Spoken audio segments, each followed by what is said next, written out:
Hi, everyone. Hello and welcome to Amplify's first event. My name is Bruhu, and I'm one of the co-presidents of the Yale Entrepreneurial Society. We're so happy to be hosting today's event in partnership with the Black Student Alliance at Yale and Bowie State Entrepreneurship Academy. We'd like to give a big shout out to Aiden, Nina, and Richard for collaborating with us on this initiative. We also want to thank our Amplify team, and without their continuous help and support, we would have never been able to put this event on. And so now I'll just go ahead and let all our panelists and moderators introduce themselves. Karina, if you'd just like to kick us off. Sure. Hi, everyone. My name is Karina Menonov. I'm the Marketing and Events Director for the Yale Entrepreneurial Society. Pronouns are she, her, hers. And yeah, thank you for being here. I'm super excited to hear what Asmau has to say. Eden, I'll just pass it to you. Hi guys, my name's Eden. I'm a rising junior at Yale. I'm one of the co-presidents of the Black Student Alliance at Yale. I'm incredibly excited to be a part of this event. Next we can go to Richard. Hey everyone, I'm Richard Clay. I'm here representing the Bowie State Entrepreneurship Academy. Connecting with Bruhu was amazing, and I'm really happy to be here to help moderate this panel. So pass it on to Brandon. Hi everyone, I'm Brandon Peterson. I'm the other co-president of the Yale Entrepreneurial Society. Yeah, thanks Brandon. And so really quick, the Amplify team right now is currently a partnership of 11 schools, and we're continuing to grow. Our current partners are Harvard Ventures, the Bowie State Entrepreneurship Academy, Fordham Entrepreneurship Society, Cornell Entrepreneurship Club, the Entrepreneurship Program at Brown, Columbia Organization of Rising Entrepreneurs, CalHacks, Cardinal Ventures at Stanford, the Warren Undergraduate Entrepreneurship Club, and the Vanderbilt Innovation and Entrepreneurship Society. And moreover, we're excited to announce that we've recently partnered with the team at HBCU VC, and each upcoming Amplify event will be co-hosted by an HBCU. So please stay tuned for updates regarding the expansion of the Amplify team, and we're really excited to form this new partnership. We'd also really like to thank the Yale School of Management for graciously hosting this webinar. They've been extremely helpful throughout this entire process, and we're really grateful for their support. And Karina, would you go ahead and please introduce our speaker for today? Yeah, of course. Thanks, Brihu. Last but certainly not least, we want to thank our wonderful speaker, Asmau Ahmed, for kicking off the speaker series. She is a business executive at the Bank of America with a chemical engineering background. She is the founder and CEO of Plum Perfect, I Am, and Zak+Me. Asmau is the 9th Black woman to raise over $1 million in venture funding. She's been recognized as one of the 5 top women in digital, one of 7 Black businesses and tech professionals who are changing the game by Huffington Post, and one of 28 Black founders and investors making an impact in tech by PitchBook. She has a passion for diversity in tech and will be sharing her latest invention called I Am with you here for the first time. We are so thrilled to welcome her as our inaugural speaker. So without further ado, please welcome Asmau. Thank you, Karina. Thank you, Brihu, Eden, Richard, and Brandon. You guys have been awesome to work with. I am excited to be here and excited to speak with everyone. I don't want to be to talk a lot. I hope that this is an engaging dialogue for you, and I want this to be about you and what you want to hear. So let's start off. Brihu, do we have the presentation? Yes, so you can actually share it on your own screen if you'd like. I have the PDF pulled up, but if you'd like to share the actual key file on your own screen, that can work perfectly as well. Do you mind sharing? Yes, of course. That would be awesome. Thank you. And while that's going on, so I like to start with introducing myself with a few I am statements. So I am Asmau Ahmed. I am an innovator and an engineer. I am a Black woman, as you can see. I am an immigrant. I am a leader at a large bank. I am a founder of several companies. Most recently, I am. It's URL is iamblank.co. I am a mother, and one of my children is autistic. I am an entrepreneur, helping companies meet their diversity goals. All of these statements, everything I've just told you, are equally me. They're both who and what I am. They are assets I bring to a relationship, to investors, and to a job. And why did I start out with introducing myself to you that way? I think at least for me, a couple of months ago, if I were going to approach a VC or going to approach an investor, I wouldn't necessarily say I am Black, I am an immigrant, and I wouldn't have necessarily said that I believe that these are all assets I bring to the table or to the relationship. I think we've gone through a history where for many times, we've tried to hide our identity in order to have a seat at the table and in order to just get in the door. So for me, it's liberating.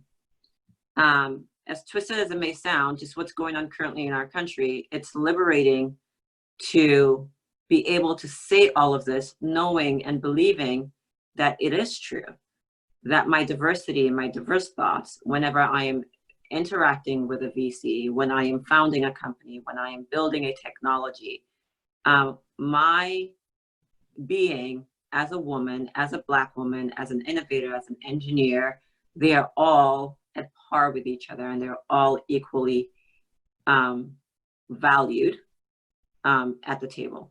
So I wanted to share that with you because I think every one of you should own wholly who you are and feel confident, particularly in today's day and age, to bring your whole selves to the table.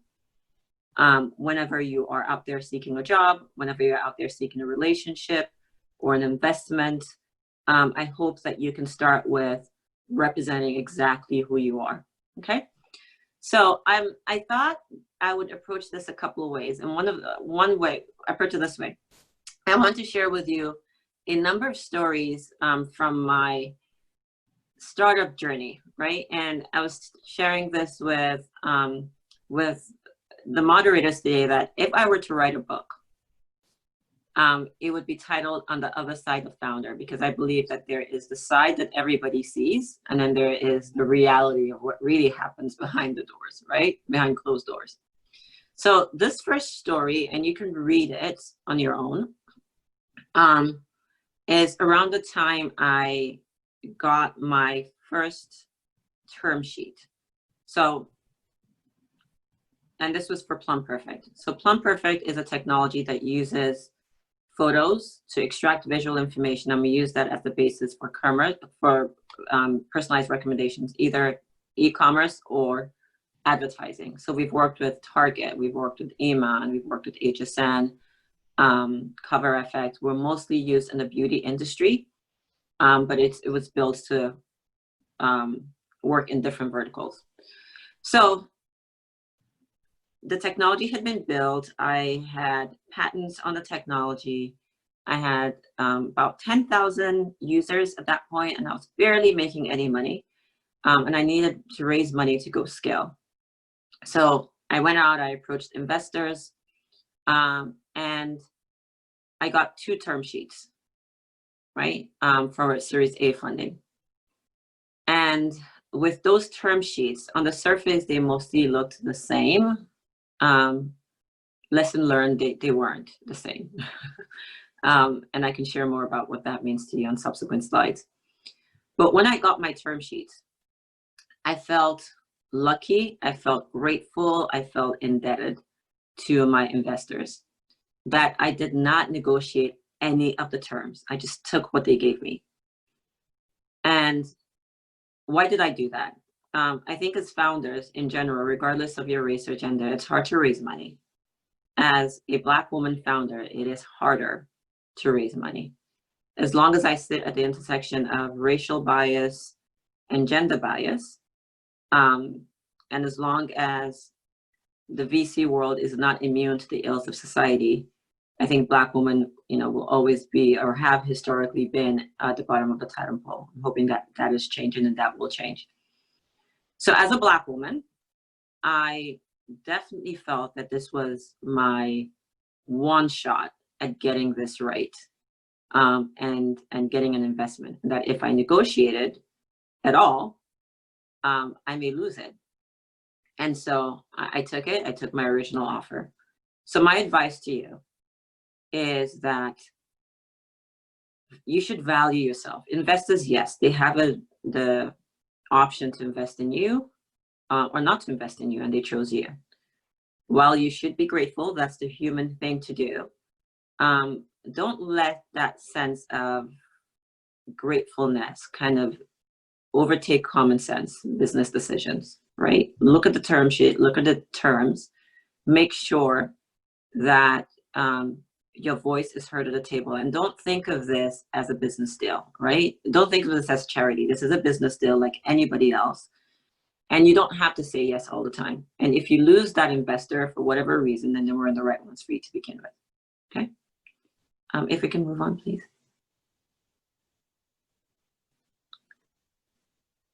I love telling the story.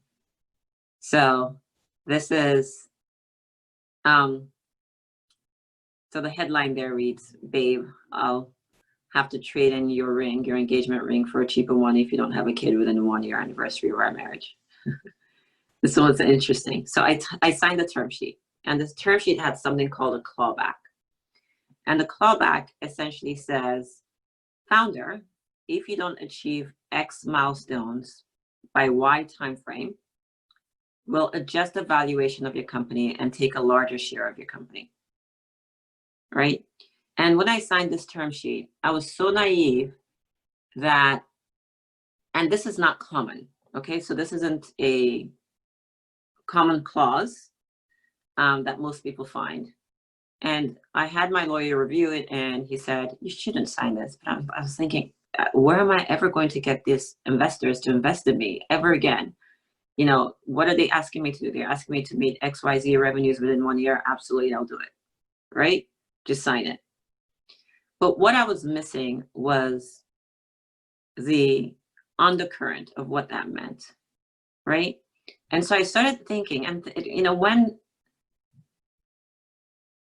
my relationship with this investor evolved, I looked back, and with the knowledge that I had at that time, you know, this should have absolutely been a huge red flag for me, because it is like your partner saying to you, or my fiance saying to me, you know, hey, if you don't have a kid within 1 year, I'll trade in your ring for a smaller one. That's exactly what it means. So they're not thinking that this is a partnership, right? That's the first thing. And two, they're hedging their bets there, right? There's not the full trust in you and the trust in your ability. And then finally, it's signaling to you that their commitment is conditional. So look, I think that there's a time and a place for clawbacks, and there's a time and a place for something like this. Just, it isn't in an early stage company. Okay, so as you go out there and you look for investments and you seek funding, just make sure that particularly as minorities, that you're not getting tougher terms than others are. Okay. And I'll be happy to take questions along the way. I get tired of hearing my own voice, so if you have any questions about any of this, please feel free to chime in, right? Brihu, I'm not sure how we're moderating this, but. Yes, so to our audience there, the question feature is enabled. So if you ever have a question, feel free to just put it in there. And as that comes up, we'll be monitoring that and can go ahead and ask the question. So any question you have, please ask it in the Q&A option feature. So I think the reason I'm here today and the reason people know about me at all is because of the success that Plum Perfect had. We were successful, and I remember a moment where our success was being celebrated, right? It was Vanity Fair. It was 2018. I, along with 25 other brilliant Black women, were being featured in Vanity Fair, and the article was titled 26 Women of Color Diversifying Entrepreneurship in Silicon Valley, Media, and Beyond. And it was a big deal for Vanity Fair to be featuring Black women. And I remember that day when the article came out. I remember the day of the shoot, actually. And when the article came out, I remember, you know, a friend of mine picking it up and bringing it to my home. And I opened it up, I looked at my picture, I looked at the 25 other women, and it just took me back to how I felt at the day of the shoot. Here I was being celebrated as a success, but I did not, it was one of the lowest moments in my entrepreneurship career. I did not feel successful at all. I was renegotiating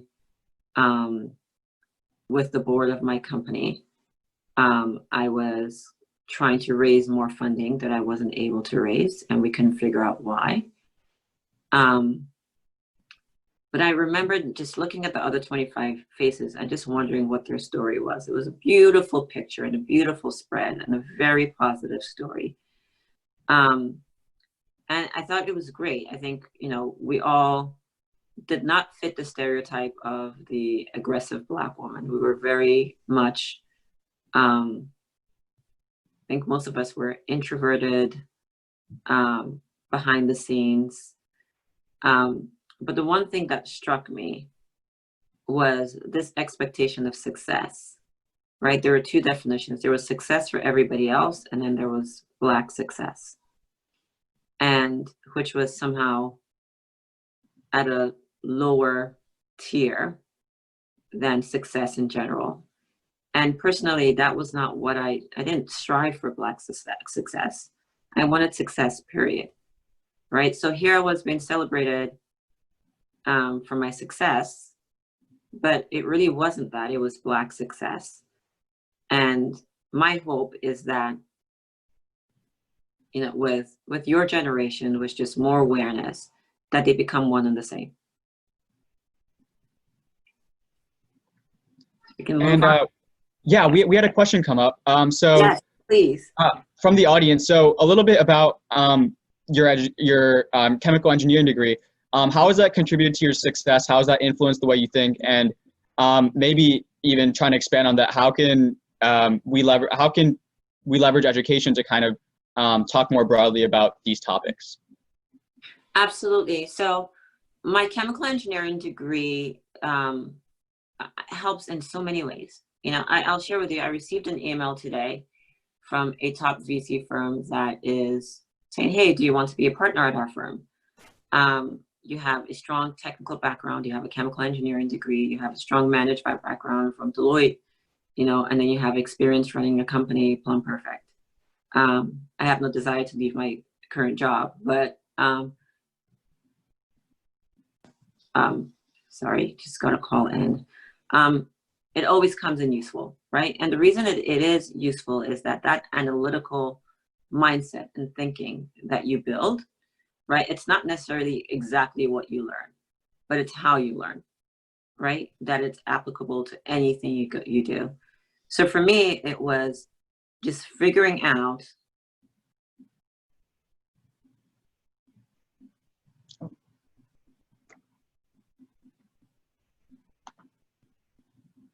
Did our connection cut out? Can you hear me okay? Yes. Okay, sorry about that. Got a call from my mom.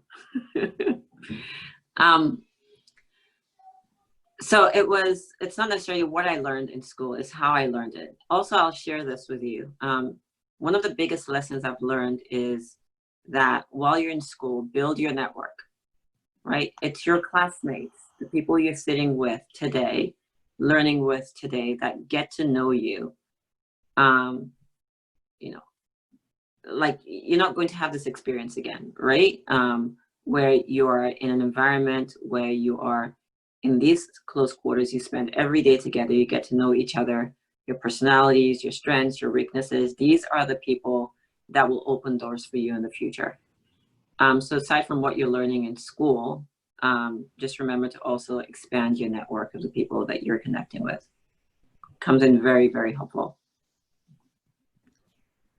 Asmau, your story is very powerful, especially when you were talking about having that term sheet, and Right. you definitely exposed how there was a lack of community to understand those terms and have some bargaining power.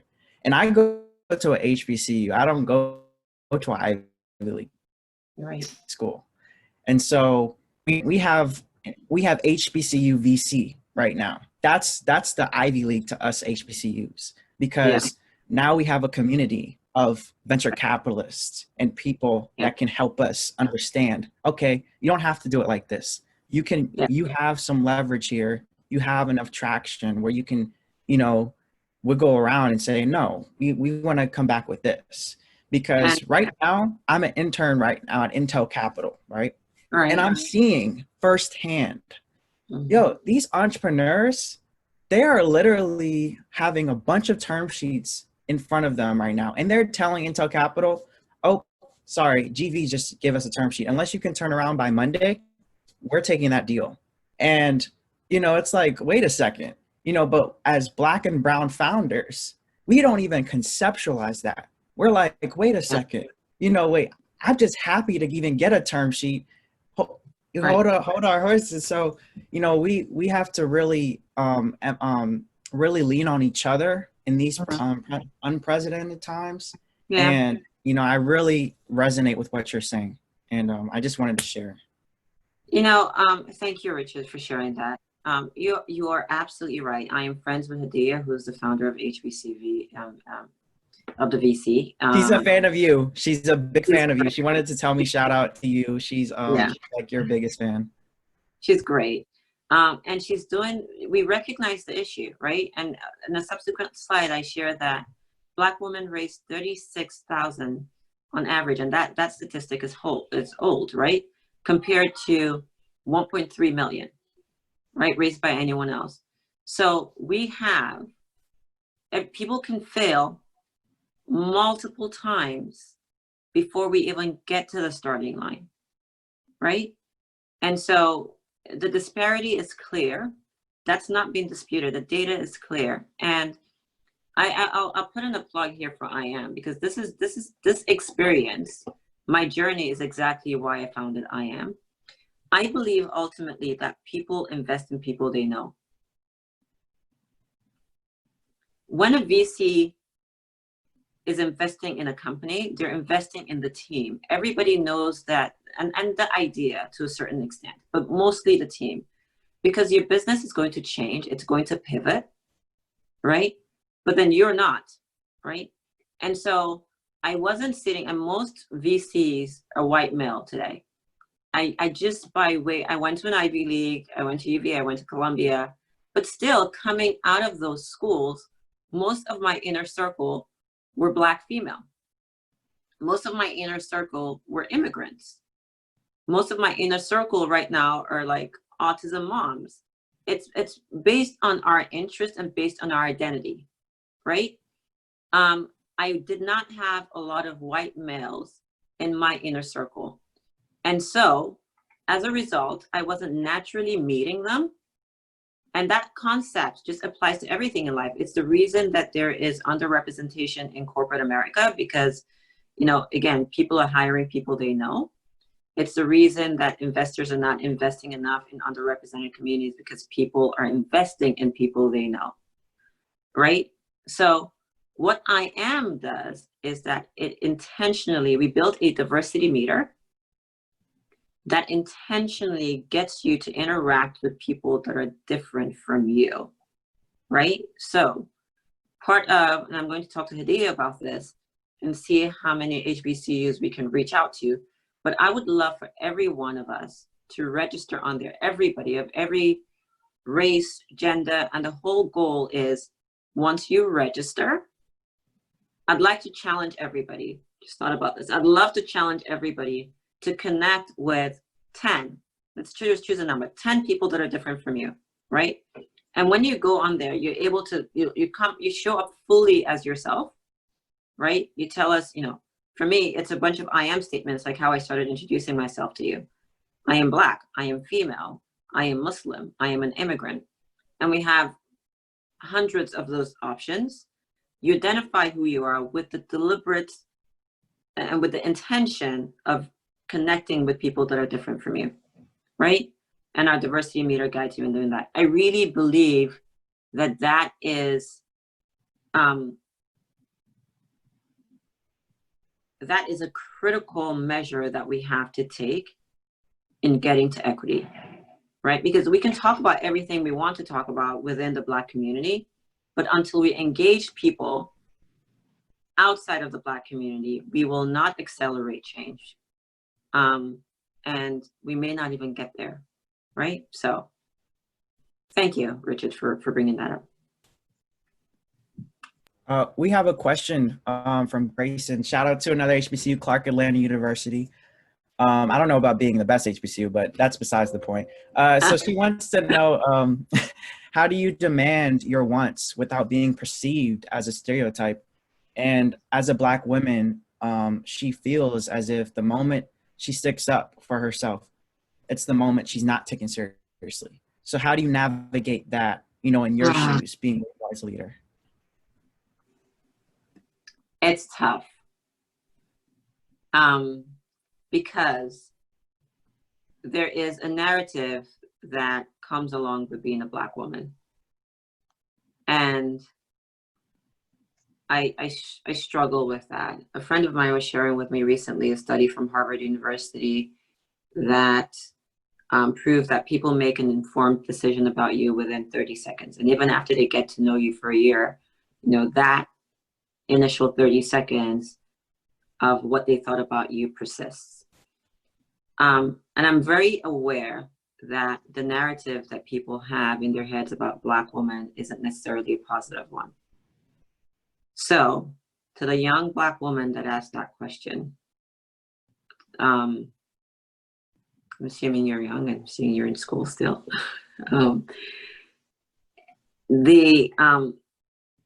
haven't figured out the answer to that. I'm going to be blunt. I haven't figured out the answer to that. All I know to do is to show up fully as myself. And myself normally is introverted. Myself is that I have to be deliberate in how I communicate. And so what I have always done when I feel like I need to stick up for myself is I always get data. I always do. I always get data. I always get facts to back it up. I try as much as possible not to be emotional, because we know that that doesn't serve us well. Like as a Black woman being emotional, it's very different from a white woman being emotional. And so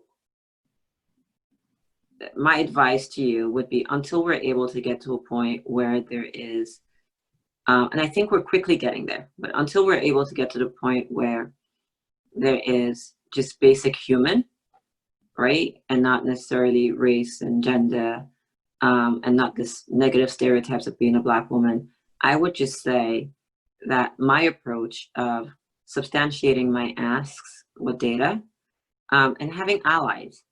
So my very first experience of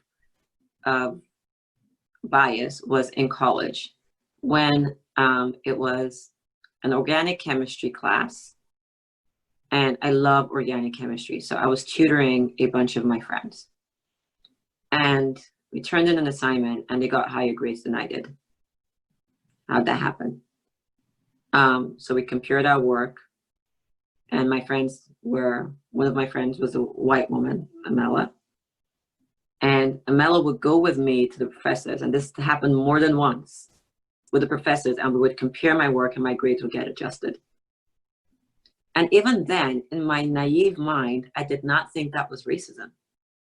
I was just like, oh yeah, they made a mistake. Or, oh, you know, maybe it was like, I came up with every single reason why that would happen. So yes, you allies data, and you have lots of allies out there. Just associate yourself with the right people, and be very deliberate about how you message. It's a pain. It's annoying because sometimes you just want to let it out. What can I say? We have to be deliberate. All right, let's move on to the next slide and we'll take more questions. So this is a pet peeve. So Plum Perfect was doing really well. We grew to millions of customers. And I always struggled with, I love beauty, but I'm not a beauty expert at all. I am a techie at heart. I love to innovate. I love building digital products. And so because our technology was used mainly in the beauty industry, and I'll own that part of this is my own insecurity. Whenever I was speaking to the press, you know, I'll get questions like, she helps you find the perfect lipstick. I'll get undertones of, she's a Black woman doing what Black people don't do. And that drove me crazy. It really did. I wanted questions. I wanted the narrative, or she built a groundbreaking visual search engine, or, you know, she's an engineer, you know, that is, you know, breaking boundaries, whatever the case. I did not want to be confined by my gender or my race, and I did not want what I did to be dumbed down. So here's my advice for you. You can create your own narrative if and when you are successful, and when you start getting interviewed by the press, you can create your own narrative. You can say to them, you know, this is how I want to be portrayed.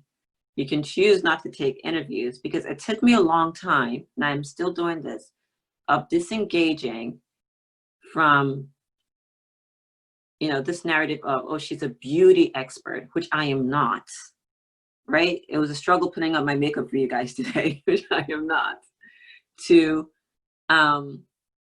you know, she's an innovator and she's an engineer. People often ask me, oh, how did you go from Plum Perfect to fintech? Like, it wasn't that much of a leap. It wasn't beauty to finance. It was tech to tech.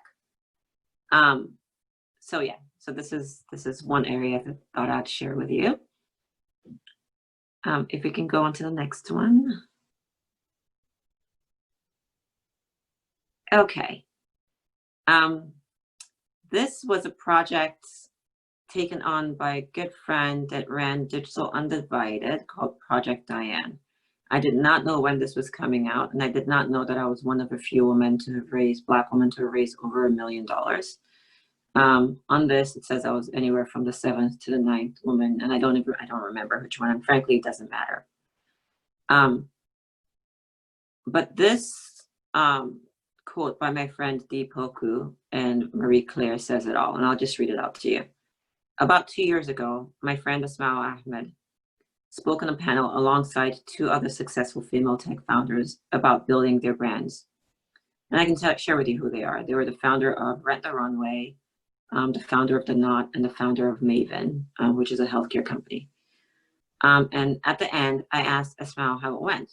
And she said, great.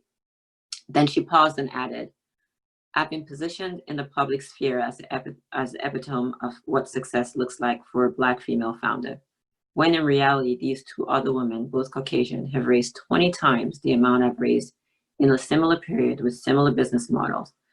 I'm actually kind of embarrassed. It's just not right. I was embarrassed being on that panel. I was. I was the 3rd person to be asked how much I raised, right? And at that point, I think I had raised about 4 million. But then somebody had raised like 100 million, another person had raised like 50 million. And then I'm thinking, and I was like, maybe I had raised a little over 5 at that point. And, you know, at that point also, it was at the point where my investors were starting to say, we cannot understand why you're not raising more money. And these were investors that believed in me, you know, so, you know, at some point they had to say to me, and people get uncomfortable when I say this, so I'll just warn you. I started thinking to myself, am I a higher risk investment just by virtue of being a Black woman?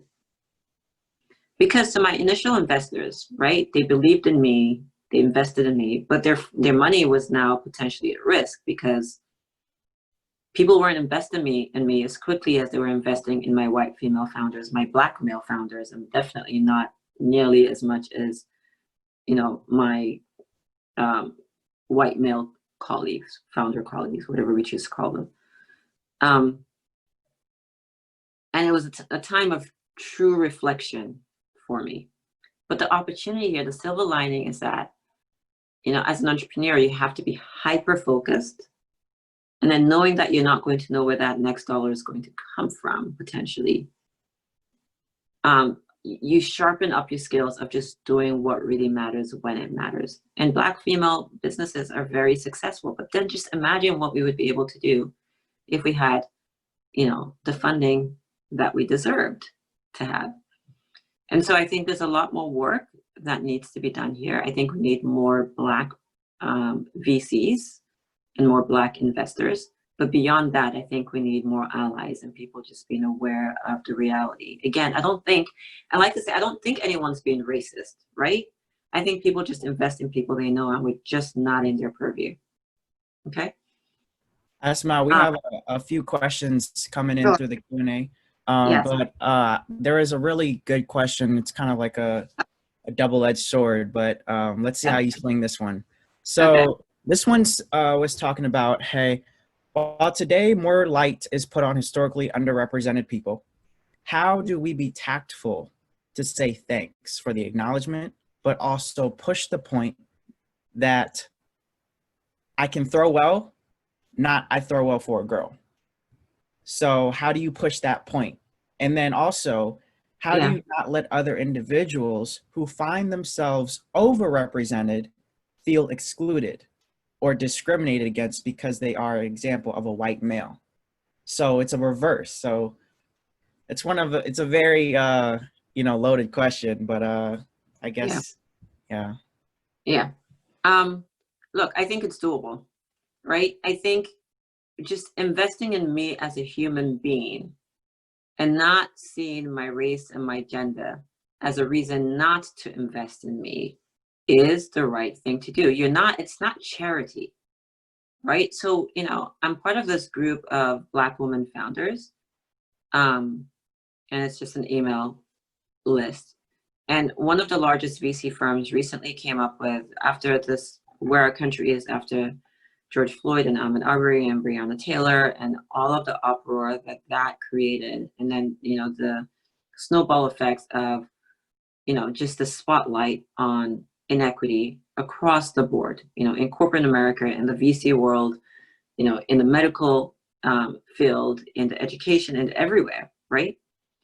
The one thing that is common across all of this is that we are not asking for charity.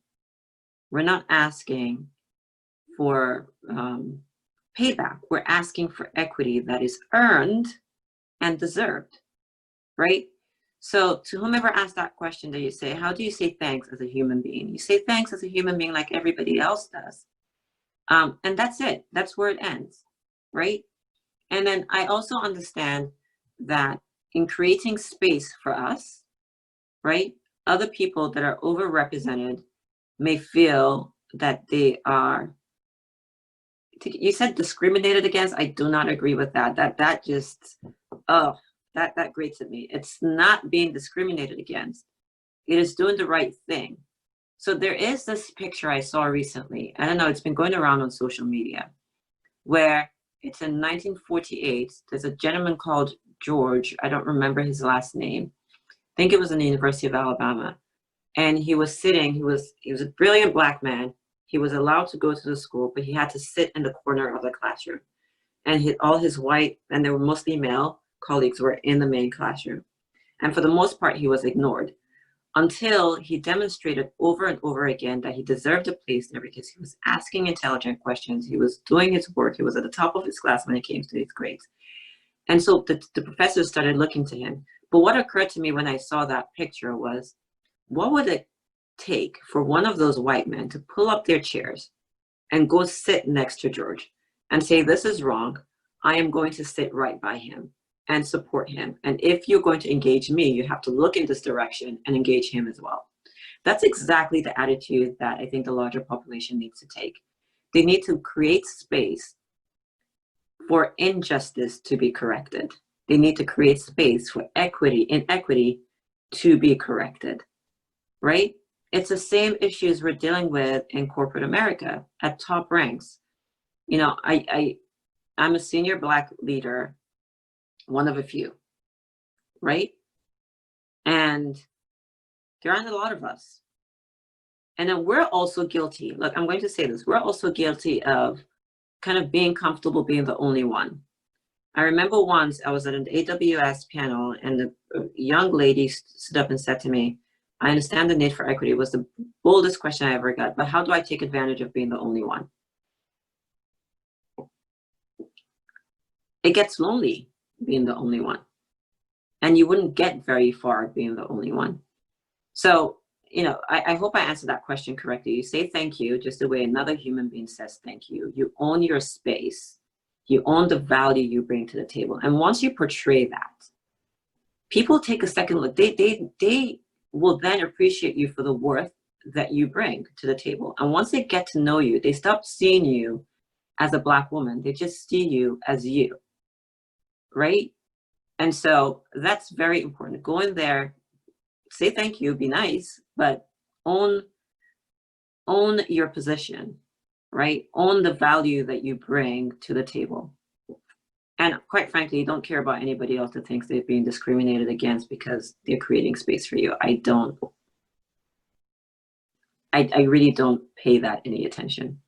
Asmau, you brought up also interesting point about having control over your emotions, because if we respond in a certain way that is considered threatening and that's contributing to a narrative, it ruins the whole opportunity for everybody else coming behind us. And so I think also was that whoever was asking that question, I think they're also trying to navigate how to ask without being perceived in a negative light, and how we can like pierce the curtain properly and do it in a way that's non-threatening and subtle. I think the art of subtlety is something that like the Black community, we really have to understand and master more of being subtle. Because if we are too obvious, they'll say, nope, you're not being cooperative. Nope, we don't want to do business with you. And it's a lose-lose, right? But at the end of the day, they still win. So look, I think there's a balance. I think that you need to be yourself, right? And just like anybody, I think if anyone was meeting anybody for the first time, you don't 110%, you don't have your guard down all the way, right? So to that extent, I think that's just a human thing. And maybe that's where the subtlety comes in the beginning. But there is absolute value to being yourself, right? And if yourself happens to be like me, I'm very, very, I think people think of me as a stereotypical engineer sometimes when they get to know me, is introverted, analytical. That's myself. That's who I bring to the table. To a lot of people, that's non-threatening, right? To others that are more extroverted and more,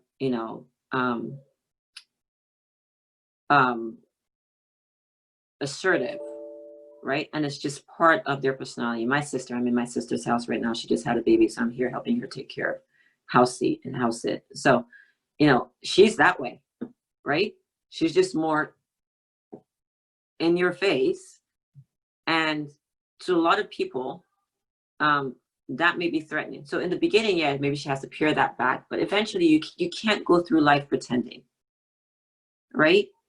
And you can't carry the burden, Richard, of what you said of ruining the opportunity for everybody behind you. And so you have to kind of hold yourself in.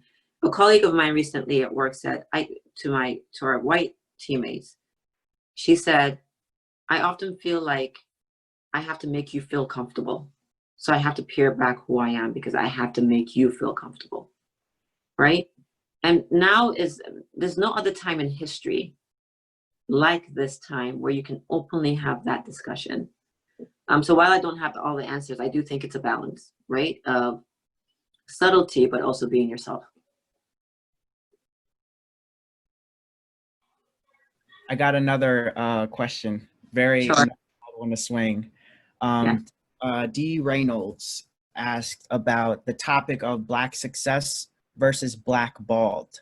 And she was, let me summarize it. It's a long, basically, if an employer loves your work and knows that there are few places you can go, they have leverage over you to blackball you with their competitors or colleagues. Okay. And she wants to know your perspective on how you navigate that. If you know your employers or other people that are looking at you and you don't have the leverage, how do you navigate that space? How do you negotiate the fact of that being blackballed is real, and that, I think That's an easy one. I think what you need to do there is do not put all of your eggs in one basket. If you have to have a wide enough network of people. Not everyone's going to like you. People will blackball you, but then in that network, you're going to have people that know you for who you are and will support you. So that one's easy. I don't think that it's either or. I think that you build your network. And I've gotten comfortable with the fact that people are just not going to like you sometimes, right? And that's on them. That's not on you. So just put that aside and then spend your time and energy on places where you know that there is value to you and to the people that you're spending time with. Why don't we move forward? I think that's one I really want to get to. So this is the same one where, let's keep going. Let's keep going past this one. Okay. Oh, let's share this one. Okay. Those are my babies. I wanted to share, so I told you guys in the beginning of this that this will be about the other side of founder, and I really wanted to be vulnerable with you as a Black woman and speaking to other men or women, just to share with you just the reality of what happens, right? So, and as a woman in general. So I'm a mom of 2 kids, and I remember there was one night at 11 p.m. I was working on a release of a Plum Perfect app, and my oldest son there, his name is Zachary, he is on the spectrum, and he needed diapers. And I had texted my husband several times to help me pick up diapers, and I got no response. And I was sitting, and I couldn't leave the house, right? I was sitting on the couch, my laptop, doing my work, on the phone with engineers, testing this app. We still had bugs that we needed to fix, feeling a lot of pressure. And this moment I remember so much because I was thinking, I'm not even expecting him to get the diapers. I just want him to come home so I could run out and go get the diapers and come back in. And the reason I'm sharing this story with you is that as a woman, as a mother, as an entrepreneur, as a founder, as a mother of a child with special needs, there are moments that would almost break you. And those moments are just moments like, my kid needs a diaper, right? It's not necessarily the no from the largest VC in the world. It's the my kid needs a diaper and I can't get this app out. And I just wanted to share with you guys that you will have moments like this. You will have moments that it's just a trigger for that breaking point. It's just so minute and so small that you are at your wit's end. And that when you have that moment, in this moment, I felt very alone. Just know that I can't tell you how many of my friends have also shared similar stories like this. You're not alone. You're not alone. These are the everyday moments, the small things that happen to you through life that add on to the stress of just being the founder. But on the reverse of this, there's like so many wonderful moments that in my past I failed to celebrate, right? So now that I'm talking to you guys, for me, I am going to celebrate this moment, right? The moment where I have the opportunity to learn from you, the moment where I have the opportunity to help educate you and shape you and become aware, the moment where I share I am with you, the moment where I share with you my passion for diversity, where I share with you my desire to support you, and my desire to see your success. This is a happy moment. So I just wanted you guys to know that being vulnerable with moments like diapers in career, and sharing that with people is okay to do. Okay. Let's see what's next. I don't even know like what's next in this. I just put them in random order. Okay, I think we talked about this one already. Asmau, I wanted to interject for 1 second to read out a question that I think goes along with you talking about diapers and careers. So Valentina asks about how you balance your day job with running startups. Yes. So I've always done both, really. And it's not always easy. I've done it in the beginning for necessity because I needed a paycheck from my real job to kind of, keep balance. And then I'm also divorced, so I'm a single mother, and so I needed to do that. But now that I don't have to do it, I still find myself doing it because I want to be on more boards. I make time to do it, and I do a good job of whatever I dedicate myself to doing. And so for me, it's what brings me pleasure. And so I find the balance, right? So for my son, who is on the spectrum, am I that mother that's constantly with him every day? No, I'm not. I am the mother that will spend quality time with him, and then go build out a product that allows us to collect data on kids that are autistic and figure out how I can get the best therapy for him, right? That's what Zak+Me does, right? And that will be launching in about 2 months. I just shared with you guys my passion for diversity and inclusion. And so what I'm doing across the board in my day job and in my startup world is that I find points of intersection, and everything is driven by my passion. That's where everything comes from. And so, in my day job, I'm building out our tech strategy for the next 3 to 5 years. I'm running an industry program with the top 8 banks, but I'm also working on a diversity and inclusion initiative where I am staying at the pulse of what is most relevant to bringing diverse talent in all areas of the bank and at all levels of the bank, right? I'm heavily involved as an angel investor, also in the startup world. And so the way that my passions intersect is in building IM, for example, right? Where I can see its use case in corporate America. I can see its use case for you, undergrads looking to get a job. I can see its use case for founders looking to get VCs, right? And so it's not easy, but I can't imagine doing it any other way. I think I would be bored to death if I wasn't balancing all of these balls. And then if I reach a breaking point where I can't balance them, then I'll drop one, and it's okay.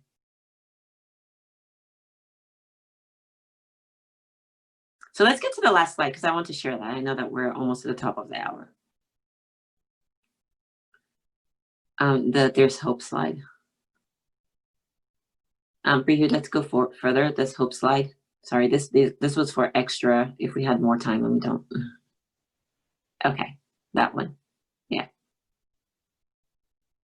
PS there's hope. Okay. I want you guys to just take a minute and read this. I'm not going to read it out loud. I can summarize it. But notice the highlighting of I am there. Here, and let me try and summarize it for you guys as you read it, but hopefully you can read this in your time. Look, I am a part of the reason I'm here today is that it's a conscious decision to be part of the dialogue. I think of myself as an engineer and an innovator. I am no expert in being Black or being or educating people about being Black, because that's all I know is I am a Black woman. To the Black, I'm assuming it's a Black woman that asked this earlier, is, like most Black women, we worry about showing up, just showing up because, or speaking our minds because it may be perceived as being inflammatory. But there has to be a way that we can all connect with each other, even if we disagree, right? And so I don't know what it's like to be a white woman, and I'm sure white women don't know what it's like to be me, but I know what the facts are. Again, going back to data, is that I am almost always the one with the least amount of funds raised amongst white women, Black men, white men. And as long as there's that inequity, something needs to be done about it. We know it, Black women know it. We want to have these conversations with you. We want to invite you in to have these conversations with us. We know that it is a system that needs to be fixed. It's a design that can be redesigned. And then I'm just going to put a last plug in there for IAM. I really want to encourage you guys to go into IAM, go to iamblank.com. Now, I will say this. It is as buggy as hell. Like, I just released it today for you guys to just go in and be able to register. My goal is to get to about 10,000 users within a month. And then within that month, I am going to invite VCs in. I'm going to invite companies in, right? And our diversity meter is going to make sure to hold them accountable to ensuring that their slates, when it comes to jobs, when it comes to investments, when it comes to just people that are following them on their social media channels, are all diverse. That on-scene qualified talents, such as you guys on here, get to the forefront and are also seen. So iamblank.co. And then I wanted to just say one more thing. I'm going to offer a brief, I don't know how we'll do this. I know this is as a surprise to you guys, but I want to offer my time to about 5 or 10 people, founders, entrepreneurs. If you're interested in fintech, you can reach out to Gertha. I will choose 5. Actually, let me do this. I'll choose, I don't know how many people I'll choose, whatever, just whatever, you know, it'll be more than 5. It may be up to like 20, I don't know. But register on iamblank.co. I'll pick people. And depending on what it is that you want or need or what I can assist with, whether it is just, you know, advice on being a founder, whether it is how can I get to VCs, an introduction to VCs, whether it is I'm trying to get a job within financial services, or whether it's just like, I just need to talk. I would love to hear from you. I would also love feedback on iamblank.co. I think I built this for you guys. I built this for the next generation. I was thinking about my daughter and my son when I built this, and my nieces that are in college in some of the schools that are represented here. And so I hope that you utilize it and you take advantage of it. It is free for you to join. This is a passion project for me, so I hope that it serves you well.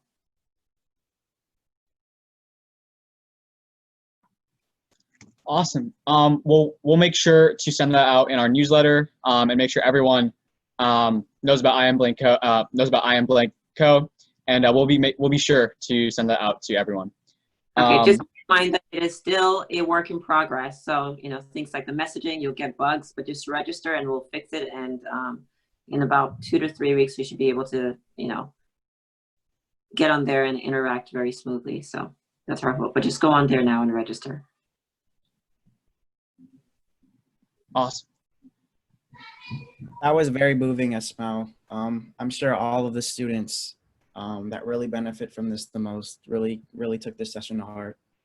So thank you for your time. And thank you so much. You know, I'm grateful for all of you. Thank you, Brihu. Thank you, Richard. Thank you, Eve. Thank you, Karina. All of you that just spent time, and Brandon, that spent time in putting this together. I hope you invite me back. Yes. Once this is started. But it's a pleasure to be here. Yes, and so like quickly before we close, just wanted to make a couple announcements. So first off, thank you, Asmau, and thank you everyone for attending this first event. So we're actually going to be, shortly after this, either today or the day after, we're going to be sending out a link to an Amplify Slack channel to have more conversation. It's going to be a place to connect with speakers, chat about entrepreneurship-minded students, and to discuss takeaways from our conversation today. And we'll also be putting out the link for iamblank.co, and we encourage everyone to go out and sign up for that as well. And there'll definitely be a mutual pathway between those two things and signing up for iamblank.co through our Slack as well. So all the Amplify events are going to be recorded and posted on our YouTube page, which we'll also send out shortly. We encourage everyone to go out and donate to Amplify's Give Butter page. And all donations are going to be split between 5 organizations: Black Girl Ventures, Black Girls Code, Black Innovation Alliance, Management Leadership for Tomorrow, and Black VC. And so we really encourage you all to really go ahead and make that donation. It's a very tangible way to make an impact right now, along with signing up for iamblank.co. We also want to take a really quick moment to promote our next Amplify event, which will be happening next Wednesday, 8 p.m. EST, hosted by Harvard Ventures and Morgan State University. And we'd also once more like to have everyone know about Plug and Play's HBCU Black Founders Pitch event, which we'll be putting information out in the coming hour. And yeah, if you want more information, would like to see a video, everything's gonna be posted on our Amplify webpage, which can be found at yes@yale.org/amplify. Once again, thank you, Asmau, to an amazing first event. Extremely powerful and extremely moving. Thank you so much. And everyone, thank you for attending. Thank you. Bye. Shout out to HBCU VC, Yay. all the HBCU students. You can always apply. Application opens next week. Thank you, everyone. Bye-bye. Bye. Bye.